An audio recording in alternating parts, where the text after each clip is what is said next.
আমাদের ভাটা কেন বন্ধ করা হলো, কি জন্য বন্ধ করা হলো? আমরা এই আইন মানি না, এই আইন মানবো না।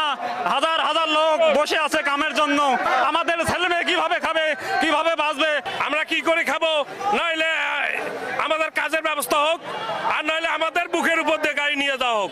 এই ভাটা করতে যেয়ে ভাটার মালিকগণ আমরা যতটুকু জানতে পেরেছি অনেকেই ব্যাংকের ঋণ নিয়ে এই ভাটাগুলো তৈরি করেছে।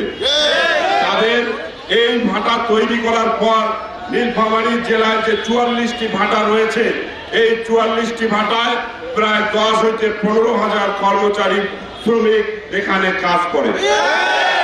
এই শ্রমিকগুলো আজকে বেকার হয়ে যাচ্ছে। ইট ভাটাগুলো যদি বন্ধ করে দেওয়া হয়, ইট ভাটাগুলো যদি গুড়িয়ে অপসারণ করে দেওয়া হয়, তাহলে এই ভাটার মালিকের সাথে সাথে এই শ্রমিকগুলো আজকে অসহায় হয়ে পড়ছে। আমরা বর্তমান অন্তর্বর্তী সরকারকে সমর্থন করি, সমস্ত বাংলাদেশের মানুষ তাদের সমর্থন করে।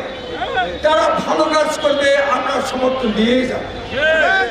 আমি অনুরোধ করছি অন্তর্বর্তীকালীন সরকার মহোদয়কে যে আপনি বিবেচনা করুন, লক্ষ লক্ষ 2-3 কোটি মানুষ আজকে হয়ে যাচ্ছে, বেকার হয়ে যাচ্ছে। আপনি ইট ভাড়াগুলোকে ভাঙ্গা বন্ধ করেন, ঘুরিয়ে দেওয়া বন্ধ করেন। এই ঈদে জামা জুতো অ্যাক্সেসরিজের ডিসকাউন্ট।